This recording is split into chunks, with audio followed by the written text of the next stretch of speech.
One day when my water broke, my husband was celebrating his first love's birthday. But I died on the street waiting for rescue.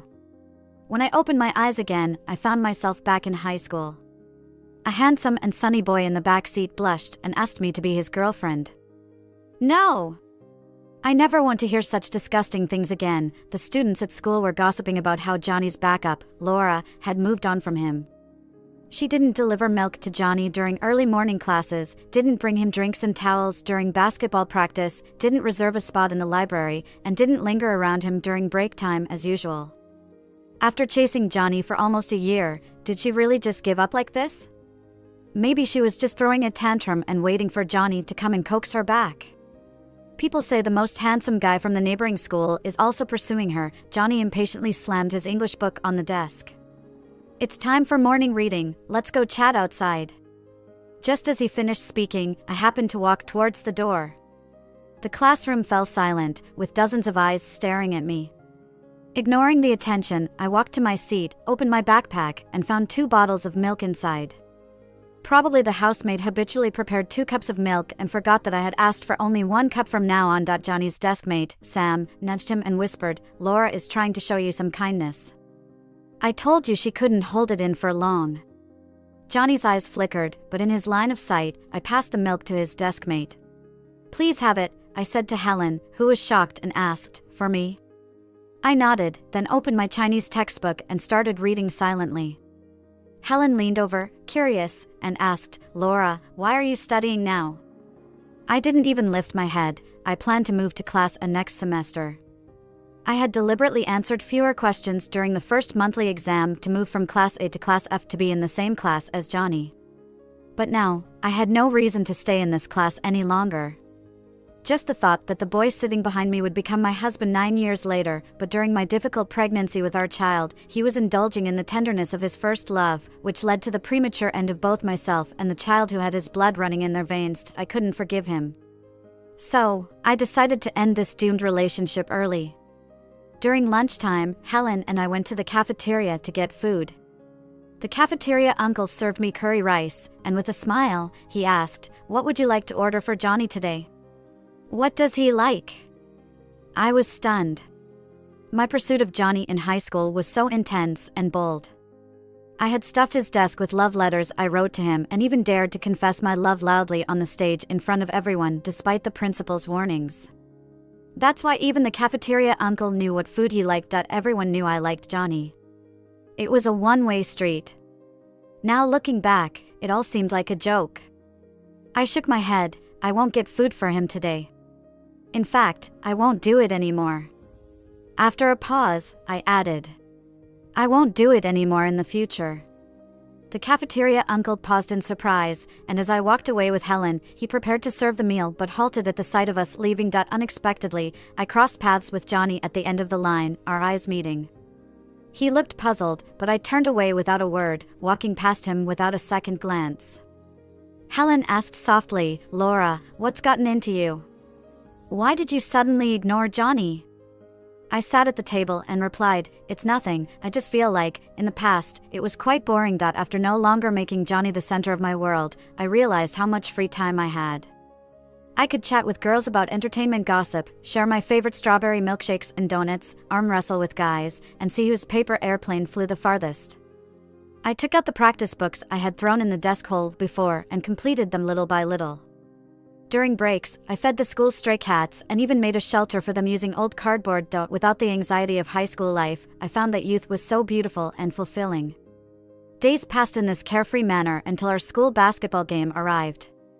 Our homeroom teacher asked us all to go to the field to cheer for our classmates. I remembered in my previous life, I had formed a cheerleading squad and learned a high-difficulty dance just to support Johnny's team during the game. But due to a mishap with my teammates, I fell hard on the ground, sustaining multiple injuries. In the end, Johnny's basketball team won with a high score. There were cheers and applause all around. His eyes held camaraderie and honor, but there was no trace of me. So, this time I took sick leave from school, staying in the classroom alone to memorize English vocabulary. Doing such ridiculous and foolish things, I knew I would never do them again. Helen, who had rushed back after a while, informed me Johnny was not in the right state during the game today. He kept looking towards the audience, as if searching for someone. She then looked at me and asked, "Laura, isn't he looking for you?" "No," I calmly denied, continuing to write the English words silently. During this period, Johnny had painted the words "Hate Laura" all over his face. I no longer cared for him, and that seemed to make him happy. Helen continued to chat about the events on the court, but I was no longer interested. I made an excuse to go fetch hot water, as I couldn't bear to interrupt her. However, as soon as I stepped out of the classroom, I saw a few people hurrying towards me. Just as I was about to move aside, Sam, with Johnny leaning on him, called out to me, "Laura, don't you have a spray for pain relief and inflammation? Please give it to Johnny, he's injured." I indeed had a small first aid kit prepared because of Johnny's fondness for basketball, filled with imported medicines that were not easily available in the market, especially effective for bruises and sprains. But in my previous life, he had won the game, so how could he be injured in this life? "Laura, what's wrong with you?" Sam urged in a hurry. It was then that I noticed Johnny's swollen ankle. In a detached tone, I said, "It's expired," so I threw it away. With that, I grabbed a water cup and headed to the water room without sparing a glance. What was I thinking? Why was it my concern that he was injured? The pain he caused me in my previous life didn't even begin to compare. Why should I feel sorry for him? Sam gasped in shock, and a sharp gaze seemed to pierce through my back, as if trying to make a hole in me. Johnny took a few days off from school due to his injury. When my mother heard about it, she had the maid cook bone soup and insisted I deliver it to Johnny for his recovery. Because our families were close friends, and Johnny was someone she had seen grow up, she wanted me to visit and inquire personally so that she could be assured. Despite my repeated protests, my mother insisted. To ensure I wouldn't run away midway, she instructed the driver to drop me off at Johnny's door. Reluctantly, I carried the chicken soup to Johnny's house. It was the evening, and the leaves of the crepe myrtle trees by the roadside rustled in the wind. Wrapping my thin coat tighter, I got out of the car to find myself facing a white 3-story building. The dwindling sunlight cast an irritating orange hue on the building. I used to visit his house often as a child, and we had even lived together inside for almost 2 years. Every corner of the place was filled with memories of him and me. I had comforted him despite my own heartbreak, promising to be good to me for a lifetime and never disappoint me. But it was all a lie. My heart felt like it was tearing apart. I trembled with pain, but then I calmed down and opened the thermos in my hand. The delicious aroma of the soup filled the air, and without a second thought, I put it on the ground and let a stray dog finish it. After the dog had eaten, I prepared to leave. But as soon as I turned, I heard someone calling my name. The voice was young and familiar, and I couldn't be bothered to turn around. Johnny hurried to me, trembling on his crutch and almost stumbling in front of me. Sweat beads formed on his pale forehead, and he primed himself to speak, but choked on his words. Finally, he managed to say, "Laura, what's gotten into you?" Suppressing the sourness in my throat, I saw the boy before me, once so beloved, now a mix of innocence and pride. I gently curled my lips, portraying indifference and fearlessness. "I don't understand what you're saying," I replied. With that, I continued walking forward, and he hastened to stand in my way, panting heavily, visibly struggling with each step. "Why are you ignoring me?" Johnny's eyes were turbulent, desperately searching for answers from my face, but he never understood. Pointing to the food container on the ground, he said, "This bone soup is for me, right? Why did you feed it to the dog again? You always come to my house despite me telling you not to, and today you didn't even come upstairs. I've been injured for so many days, and you didn't show any concern. What's wrong with you?" I coldly cut him off. "Isn't this better? You annoy me." Johnny was taken aback for a moment, then nodded slowly. "I don't like having you hovering around me. I'm happier when you keep your distance." After saying that, he stared at me again, pulling out a hint of sarcasm. "Laura, you better not play any tricks of desire and obsession. You know I hate this kind of thing." Tricks? It's not surprising that Johnny would think that way. In the last life, in order to attract his attention, I did indeed do many childish and ridiculous things. Although I eventually succeeded in making him my husband, I never received his true affection, and even ended up with a tragic death on the street. So in this life, I won't waste any more time and emotions on him. You overestimate yourself. I don't have time to play games with you. I raised the corner of my lips, my voice calmed out. The bone soup was delivered by my mother's driver. You also know my mother's temper, just pretend you've had it, don't give me any trouble. Johnny's eyes were filled with disbelief. You treat me like a dog? I shrugged. If that's what you think, I can't help it. With that, I didn't give him any chance to retort and just walked away. Seeing him every day in class was already enough to make me uncomfortable. Now I just wanted to disappear as soon as possible. Little did I know, as I had just taken a few steps, the thermos suddenly flew through the air and landed on the ground. Immediately, Johnny's enraged voice came, I don't want your damn soup. Since the last incident of the soup delivery, Johnny and I never spoke again. I no longer involved myself in anything related to him, no longer shamelessly tried to win his favor. Instead, I focused all my thoughts on studying, striving to return to Class A as soon as possible. When I finally reached Class A, I wouldn't have to see him every day anymore. 2 years later, during the college entrance examination, I wouldn't linger in the city where he went to university like in the last life, watching him break up and reconcile with his first love, torn between life and death. I would just escape far away, best to be completely separate, never to have any intersection in this life. However, the high school curriculum was quite challenging for me now. So, I had my mother hire a private tutor to help me with my studies. Among the many options, I chose Eric, who was in the same grade in class as me and from Class A. During the junior high school entrance examination, he outperformed me and entered the school as a super academic achiever. Our first conversation was also straightforward. I said, I want to improve my grades as quickly as possible and return to Class A. He said, leave it to me. I started getting close to Eric, gathering the questions I didn't understand, then seeking him out during breaks to ask questions in Class A. Even after school, I would go to a fast food restaurant near the school to review problems with him. Over time, a new rumor spread in the school. I became the epic backup who no longer revolved around Johnny but changed targets. Using the guise of studying, I was accused of harassing the academic ace. This caused dissatisfaction among the fangirls of Eric's support group. One day after school, they even cornered me behind the teaching building. Laura, stay away from Eric. A class hanger-on like you isn't worthy of being around him. The girl who spoke had a boyish buzz cut, a sturdy physique, developed muscles, and was significantly taller than me, seeming to be a sports-specialized student from Class C. The other 3 girls behind her, although not as tall, also had fierce and intimidating appearances. In no time, they surrounded me in a circle, trapping me in the middle. I remained calm. Eric is my paid tutor. I didn't take advantage of him in any way. The girl with the buzz cut sneered, what tutor? Isn't it just an excuse for you to cozy up to Eric? Laura, you really have no shame. You used every means possible to pursue Johnny in the past. When you couldn't have Johnny, you came to harass Eric. As a girl, I'm embarrassed on your behalf, yeah. You're disgusting. He won't like a fickle, romance-seeking person like you, who doesn't study properly. Eric is a good student. If his grades drop because of you, affecting his future university entrance, will you take responsibility? I was speechless. Yes, I admit that I was a bit obsessed with romance in the past, but I had changed my ways, ready to focus on studying and my future career. Why were they so unhappy just because Eric helped me with a few problems? Not to mention I was paying him, don't waste time with her. The girl with the buzz cut, losing her patience, stepped forward, her chest directly colliding with mine, pushing me back a few steps. If I don't teach you a lesson, you won't know your mistake, with those words.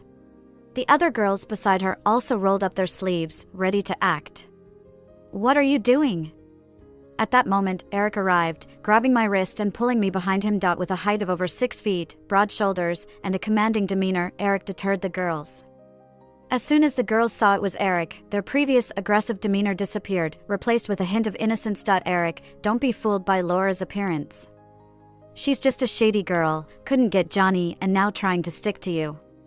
We're doing this for your own good. She's just trying to date you, unlike us who genuinely care about you. At that moment, someone spoke up, Laura is my sugar daddy. The loud voice left everyone, even me, stunned for a moment. Embracing my shoulders, Eric confidently declared, I rely on her to support me. Whoever blocks my financial path shall face consequences. With that, amidst the astonished gazes of the onlookers, he swiftly whisked me away. Once we were out of the school gates, he held my shoulder, turning me around and examining me from head to toe. Did you suffer any harm? I shook my head. He sighed in relief. Good. I will take care of those people and won't let them bully you again. And, don't you dare stop me from teaching because of this incident, alright? I can confidently say no one teaches better than me. Seeing me stay silent, he became a little anxious. I'll take care of your classroom duty. Even help you with hot water until you graduate. From now on, you are my boss. He lowered his head, the pleasant scent of cedarwood engulfing my senses. Deal. Laura? I found him amusing, so I nodded. Eric was indeed good at teaching topics, and if I suddenly changed tutors, I might not be comfortable. His eyes softened. I'll come to your classroom to find you from now on. If they say anything, blame it on me. The next day during the break. Just as agreed the day before, Eric came to my classroom. Class S students were usually excellent in academics and quite proud, never bothering to engage with Class F students. His arrival caused quite a stir in the entire class. With dozens of eyes fixed on us, Eric strode over to me, naturally took the pen from my hand, glanced at the math problem I couldn't figure out, and swiftly wrote down the solution on a scrap piece of paper. I admired him and gave him a thumbs up. A top student was indeed a top student. Behind me, Sam nudged Johnny's arm, whispering, "That's Eric, the one who's been getting close to Laura recently." Johnny let out a cold snort, then sat up straight, kicking the side of my chair with his foot. Annoyed, he said, "Laura, you're disturbing my sleep." I furrowed my brow at him. I was just looking at my problem and didn't make a sound. Plus, the classroom was noisy all around, not just my voice, right? Without paying him further attention, I continued studying with Eric. Unexpectedly, a ballpoint pen flew from behind and hit my notebook, leaving a long black line across it. It was the problem I had just solved. Johnny leaned back in his chair, hands crossed, feet on the desk, looking quite unapproachable. "We, from Class F, don't welcome students from Class A. Be sensible and leave." Wasn't this just picking a fight for no reason? I took a deep breath, refusing to back down. "Johnny, if you're sick, go take your meds. Stop acting crazy here." Johnny's face darkened completely, his eyes staring at me intensely. Sam and Helen beside me gasped. I shot him a look, then turned to tidy up my books. "Eric, let's go to the rooftop. Forget about the lunatic." With that, I grabbed Eric's hand and walked out. The once boisterous classroom fell silent, with all eyes on us. Behind me, Sam muttered quietly, "Damn, are she and Eric really together now?" Under Johnny's disruption, what was supposed to be a free break time was now nearing its end. I had arranged to meet Eric at the ice cream shop after school for more study sessions. However, when evening came and I prepared to leave after packing my bag, Johnny appeared at the classroom door. After his behavior during the day, I was too weary to engage in a conversation and planned to ignore him and leave. He blocked my path. "I heard you want to transfer to Class A? I'll help you find a tutor." He looked down at me. "Find the best one. No need, Eric is enough for me." Johnny's expression turned sour. Through gritted teeth, he muttered, "What does he know? He's more knowledgeable than you anyway." I pushed past him and walked away without looking back. Under Eric's guidance, my academic performance soared. I achieved good scores in several small tests. However, returning to Class A was still somewhat distant. One day, as I was taking a physics test, Helen ran back with a bag of snacks, saying that there would be a transfer student coming to our class. I paused. By the time she said that, the transfer student should have arrived. When the bell rang for class, just like in a previous life, Johnny carried her into the classroom on his back. On her way to report to Class F, Mary got lost and got hit in the leg by Johnny's basketball as she passed by the basketball court. I looked at Mary's face, which couldn't really be called pretty. Her eyes weren't big, her nose wasn't sharp, her skin wasn't very fair, she wasn't very intelligent, she was slender and petite, barely passing as delicate. But it was this person who made Johnny defy his parents' orders, even go on a hunger strike, just to have her as his girlfriend. I nearly witnessed their entire process of flirtation, love, breakup, reconciliation, and then final falling out. I sort of took advantage of the situation. Back then, Johnny was deeply wounded, getting drunk every day, looking haggard. I stayed by his side. I drank with him, smoked with him, kept him company when he couldn't sleep. When he cried, I cried. When he laughed, I laughed. And then, after one drunken night, he pinned me down on the bed. Upon waking up, he was confused for a while, before saying he wanted to marry me. I laughed, and then cried. I thought all deep affections would not be betrayed. Little did I know, when I was 7 months pregnant, these two went out on dates behind my back. I was just a prop in their turbulent love story. Mary's seat was placed in front of mine. Johnny carried her in carefully and put her in her seat. She looked up, cheeks slightly flushed, and whispered a thank you. Johnny shook his head, saying there was no need for thanks.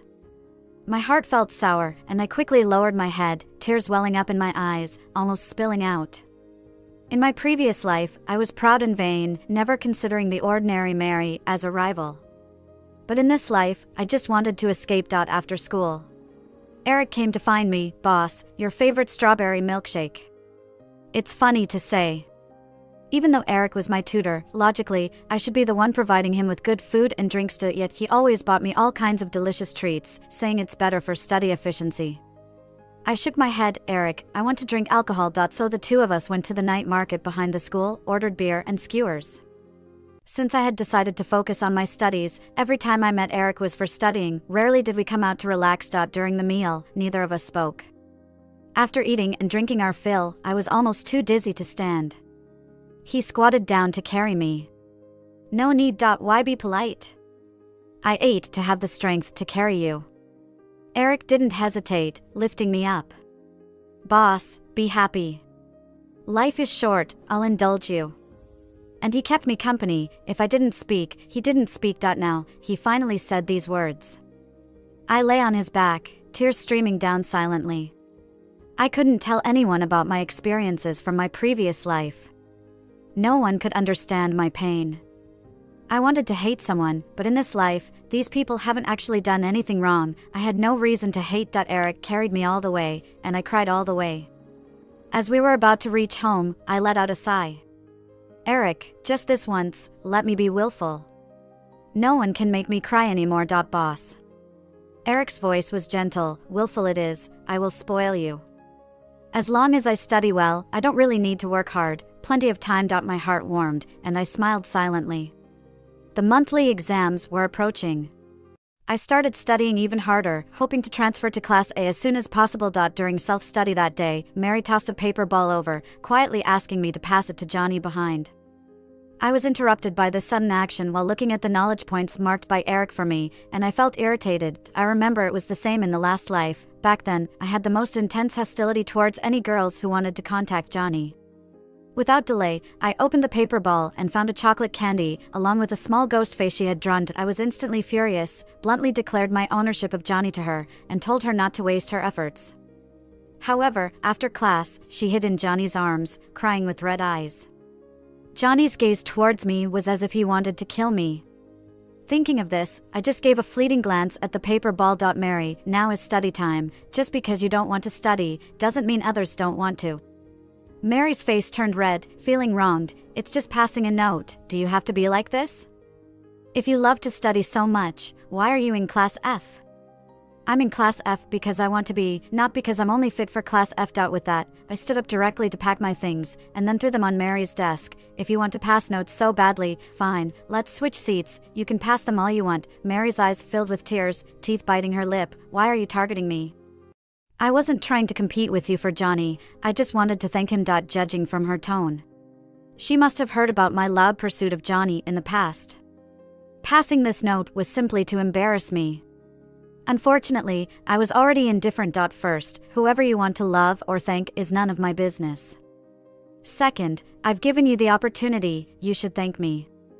Then, I pulled her up and sat in her seat. In truth, I was tired of feeling squeezed by these two people. I took advantage of this opportunity to leave. Finally, I genuinely hoped these two would stay put and stopped causing trouble for others. At that moment, Johnny, who had been sleeping, suddenly sat up, watching as we exchanged seats, furrowing his brow. Laura, what are you trying to do? Since the last time he mentioned arranging a tutor for me, only to be turned down, we hadn't spoken in a while. I turned my head, gave a faint smile. No need to thank for adult courtesy. Johnny's face turned ugly. Mary took the opportunity to pick up the paper ball. I'm sorry, did I disturb your sleep? Just wanted to say sorry. Laura, if I upset you when I just transferred. Johnny, you didn't have breakfast. Want a piece of chocolate candy? Seemingly irritated, Johnny impatiently swatted away the paper ball from her hand. I hate sweets the most. Mary's face turned ashen. I couldn't be bothered with witnessing the couple's drama, so I started tidying up my desk and continued studying. Soon the class was over. I picked up my cup to go refill water, but Mary unexpectedly grabbed my cup first. With her innocent and aggrieved expression again, she said, "Laura, I'm sorry, I spoke out of line during self-study. Let me refill your water. Can you forgive me? No need. Do you not want me to refill for you, or are you still unwilling to forgive me? Do you just hate me that much?" My temples throbbed. Talking to this person was really tiresome. I just want to be friends with Laura. She said to herself, shaking the cup in her hand, "You can trust me, I'm quick." She then disregarded my protests and ran out. Helen also looked puzzled. "Is she okay?" I shrugged, indicating I didn't know. About 5 minutes later, Mary came back in with hot water. "Laura, here." I reached out to take it, but she let go early, intentionally spilling the cup towards herself. The scalding hot water gushed out, almost scalding her hand entirely. Mary screamed in pain, "Laura, I just want to be friends with you. Why can't you forgive me?" Her cry immediately drew the attention of the whole class. A 16-year-old girl with such cunning? I thought she was plain looking, the family was poor, and her studies were poor, yet she could deeply captivate Johnny. I was about to get angry when suddenly Johnny rushed over. "What's going on? Where did you get burned?" Mary's face was covered in tears, holding her reddened hand. "I'm fine, don't blame Laura, she definitely didn't do it on purpose." Johnny looked beyond Mary, coming directly to me, holding my hand and examining it carefully several times. Compared to Mary's fully red hands, I just had a few red spots. "Are you blind?" Johnny raged at Mary. "Can't even handle a cup of hot water?" As he said this, not only was Mary stunned, but I was too. I was forcibly taken to the infirmary by Johnny. The doctor's exact words were, "If we had come any later, the wound would have healed." Johnny coughed lightly and turned his gaze elsewhere. On the way back, we walked one after the other, not speaking to each other. Just as we were about to reach the classroom, someone from the back suddenly spoke up. "Laura, switch back seats. Why switch back?" Only a long silence followed. As we neared the door, he said, "I take back what I said about hating you before." He paused and then added, "The day after tomorrow is my birthday, the whole class will be there. Can you come?" It was on Johnny's birthday that day when I found out I was pregnant. The reason was that I, who usually felt sleepy and had a good appetite, suddenly became even more drowsy and gluttonous. A friend brought a pregnancy test stick, which I tried, and sure enough, 2 lines appeared. To avoid making mistakes, I went to the hospital for a checkup. The moment I confirmed that I was pregnant, I almost jumped for joy. As soon as I left the hospital, I went to a store and bought a gift box, placed the test results inside, and tied a pretty bow on it. I was filled with the belief that this was the best gift for Johnny's 25th birthday. But it wasn't until much later that I learned from Mary that on that day, he had come to break up with me. Memories can truly be painful. I rubbed my temples and said, "I have something to take care of, I can't go." The person behind me stopped in their tracks and said, "I'll wait for you at the estate where we used to go. I have something very important to tell you." I realized that, like Mary, Johnny also didn't understand words. I didn't respond and went straight into the classroom. 2 days later, the entire class had prepared birthday gifts for Johnny. Sam prepared a basketball, while Helen put a bag of instant noodles in an empty box.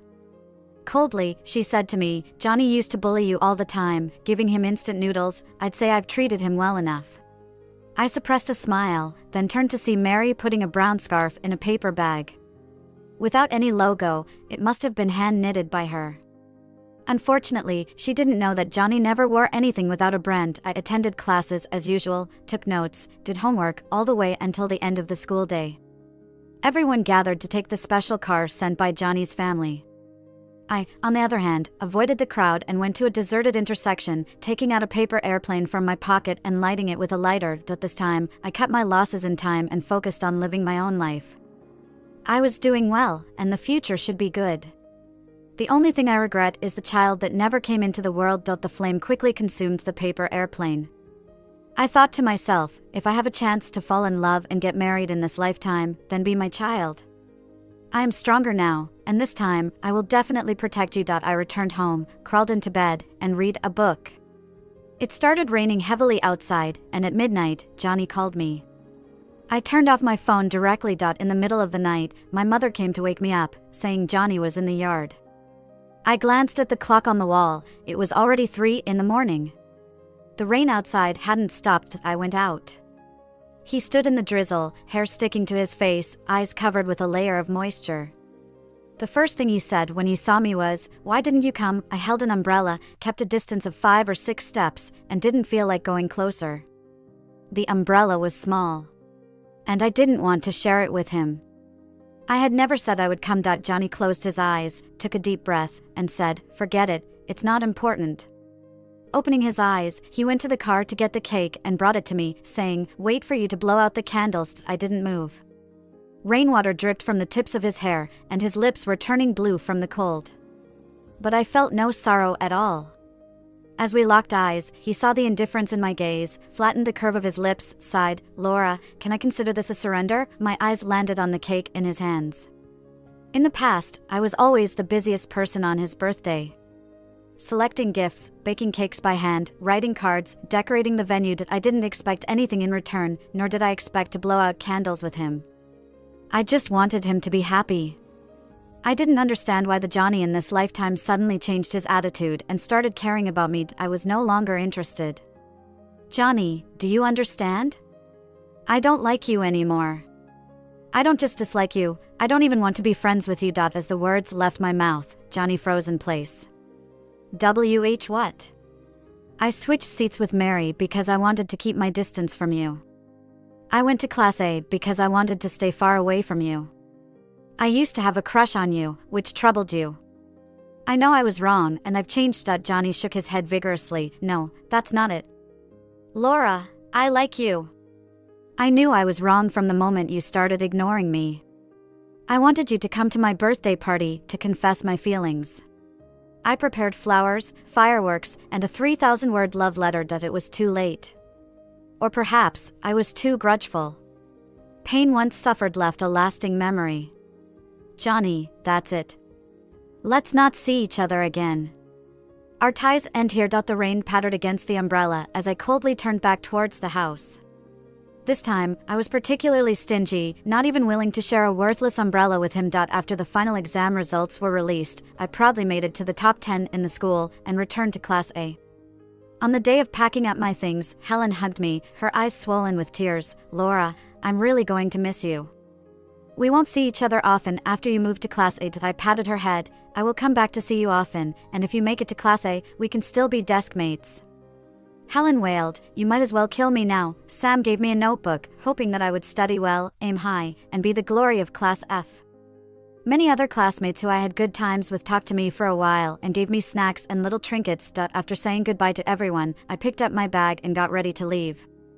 Johnny, who had remained quiet the whole time, approached to help me carry my things.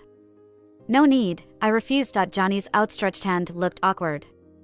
At that moment, Eric walked in from outside and smoothly took the book bag from my hand, then patted a seat. Smiling, he said, "Laura, welcome back. Let's get to know each other again. I'm Eric from Class A. 2 years passed in the blink of an eye. During this time, Johnny would occasionally visit Class A to find me. He would help serve me food, bring me water, and give me an umbrella when it rained. He pursued the person he liked fervently and selflessly, just like I used to do. But I didn't respond at all. The greatest kindness I displayed in this lifetime was in not harboring any hatred or seeking revenge.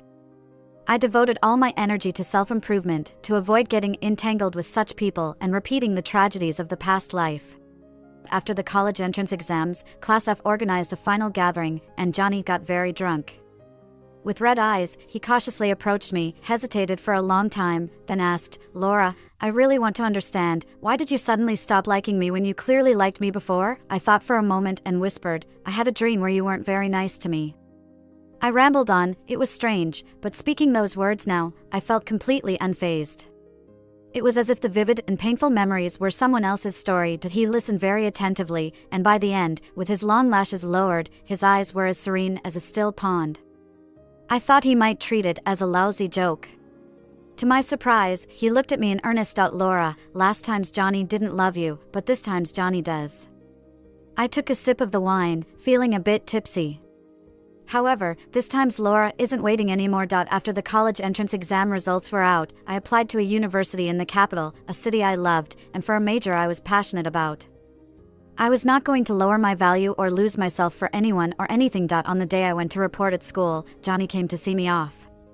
The bustling airport was filled with his reluctance, and he opened his arms, saying, "Laura, when you leave, we might not see each other for a long time.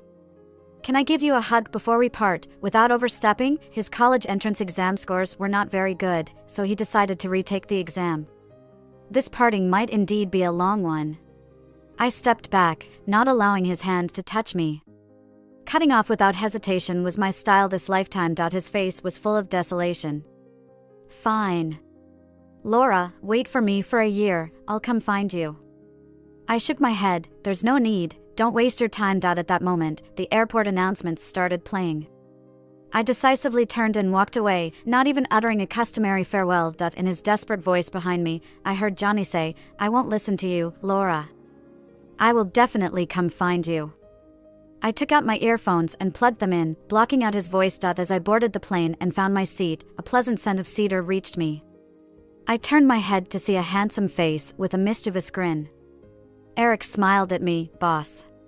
I'll be relying on you for the next 4 years."